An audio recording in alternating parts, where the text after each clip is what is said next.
Hello! Welcome to Grand Prairie Kids Part 4 at Museum of the Grand Prairie in Mahomet.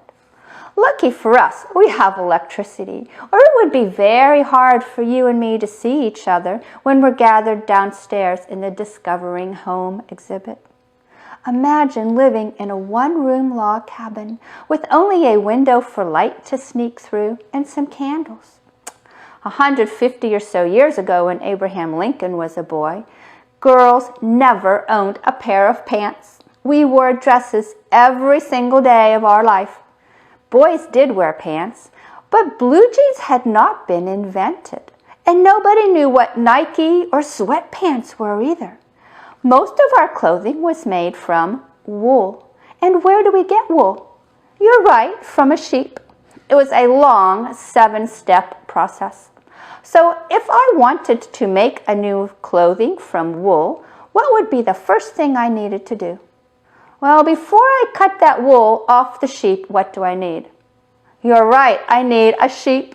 And one of your children's daily morning chores was to feed and water those baby sheep every day so they would grow up into big sheep and have lots of wool for us. So step 1 is to raise that sheep.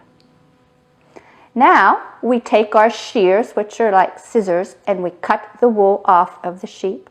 And we end up with a huge pile of dirty, stinky, disgusting wool. So before I make that into my clothes, what do I need to do? You're right, I need to wash that wool.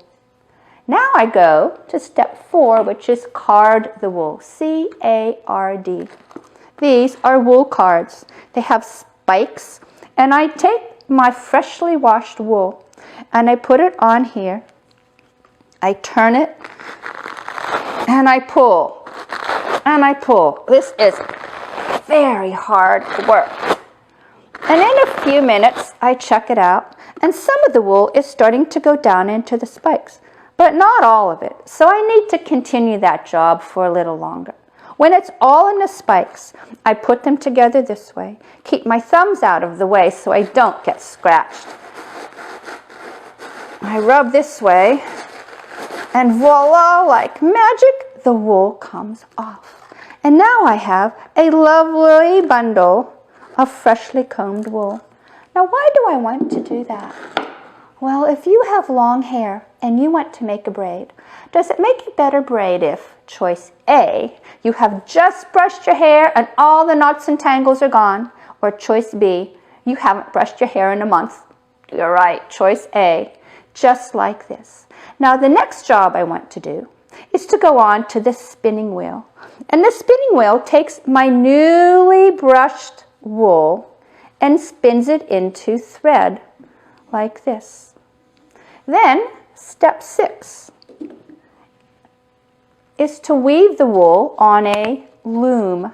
And I go over and under and over and under and over and under like this. And eventually it's woven my wool into a wonderful piece of material.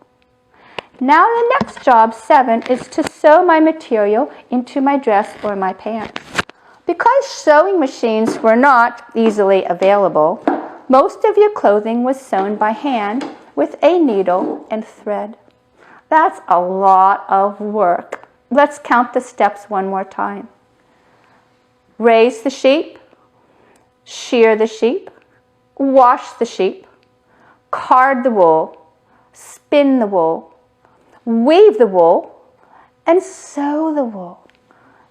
What's the one job that most of you and I do to get our clothing? You're right, we go to the store and buy it. Or nowadays, you can buy it online and never leave home. Someone made our clothes for us in a factory because they don't live in the ground and they don't grow on trees. Thanks for joining me today. A fun family activity for you to do would be go through your house, checking mostly in the closets and the drawers, and see if you have any items that are made from wool. Your hint, most of them are used in the winter time.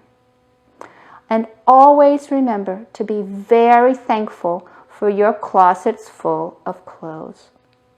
Next time, I will be back outside near the Discovery Garden, sitting in the shade of a pretty dark green and purple leafed tree.